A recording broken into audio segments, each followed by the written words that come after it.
జై తెలంగాణ. ఈరోజు మరి వరంగల్లో జరిగే బహిరంగ సభకు సన్నాహక సమావేశం ఏర్పాటు చేసినటువంటి మరి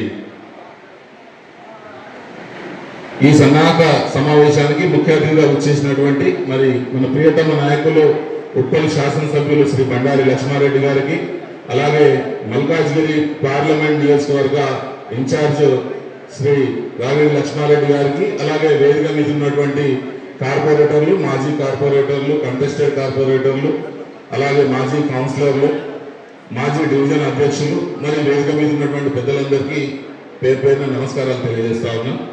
మరి ఈ బహిరంగ సభలకు పోవడం మనకి కొత్త కాదు, కానీ ఈ సమావేశం మరి ఈ వరంగల్ సభ మరి కేసీఆర్ గారు ఎంతో ప్రతిష్టాత్మకంగా తీసుకున్నారు కాబట్టి మరి చాలా పకడ్బందీగా నాకు మొన్న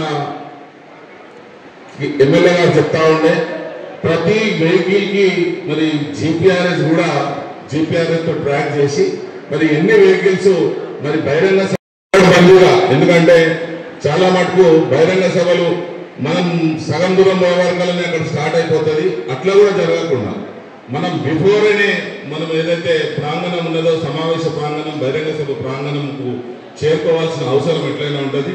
మనం ప్రభుత్వంలో లేకపోయినా కానీ మరి కేసీఆర్ గారు ఏదైతే గర్జిస్తా ఉన్నారో ఈరోజు మరి వరంగల్ ఘర్షణ నిజంగా కూడా ఈ కాంగ్రెస్ పార్టీ ఏదైతే ప్రభుత్వానికి మరి ఏఎస్ రావు నగర్ కార్పొరేటర్ గారు మరి సోమశేఖర్ గారు మీరికి రావాలని కోరుతాను. ఈ గర్జనతో నిజంగా కూడా కాంగ్రెస్ పార్టీ ప్రభుత్వంలోకి వచ్చినా కానీ వాళ్ళు ఇంకా కూడా ప్రతిపక్షంలో ఉన్నట్లుగానే వాళ్ళంతా వాళ్ళకే నమ్మకం లేకుండా మరి ప్రభుత్వాన్ని నడిపిస్తా ఉన్నారు. కాబట్టి మరి కాంగ్రెస్ పార్టీ ప్రజా వ్యతిరేక విధానాలన్నింటినీ ఎండగట్టాలి. రాబోయే రోజుల్లో మళ్ళీ మన బీఆర్ఎస్ ప్రభుత్వం అధికారంలోకి వస్తుంది. చూస్తూ సంవత్సరంన్నర గడిచిపోయింది. ఇంకొక 2 సంవత్సరాలు అయిపోతే మళ్ళీ ఎలక్షన్స్ ఏరియా వచ్చేసేసి ఎలక్షన్ టైం వచ్చేస్తుంది. కాబట్టి రాబోయే రోజులలో మళ్ళీ ప్రభుత్వం మనదే వస్తుంది. కాబట్టి కార్యకర్తలంతా మరి సమిష్టిగా కృషి చేసి ఈ బహిరంగ సభను సక్సెస్ చేయాలని చెప్పేసి నేను కోరుతా ఉన్నా. మరి ఎమ్మెల్యే గారు ఇప్పుడే చెప్పిండ్రు, మన బహిరంగ సభకు పోయే వారికి సొంత వాహనాలు ఉంటే వాళ్ళందరికీ పెట్రోల్ ఫెసిలిటీ చేస్తా అన్నారు.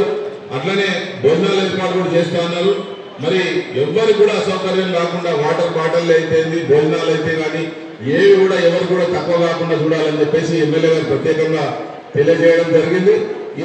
ఈ సన్నాహ సమావేశం తర్వాత డివిజన్ వారీగా మరి ముఖ్య నాయకులంతా కూర్చొని వారు మరి ఎవరెవరు ఎన్నెన్ని వెహికల్ చేస్తున్నారో వాళ్ళంతా ఒక రిపోర్ట్ తీసుకొని ఇచ్చేస్తే ఎమ్మెల్యే గారికి దాని తగ్గట్టుగా మనకు ఏమేమి బస్సులు ఎన్ని అవసరం ఉన్నాయి, కార్లు ఎన్ని అవసరం ఉన్నాయి, సొంత కార్లు ఎంతమంది వస్తారు, మరి ప్రైవేట్ నుంచి బయట నుంచి ట్రావెల్స్ నుంచి ఎన్ని కార్లు వస్తారో అదంతా లిస్ట్ ఇచ్చేస్తే మరి మనకు అన్ని కూడా సమకూడతాయని తెలియజేస్తూ మరి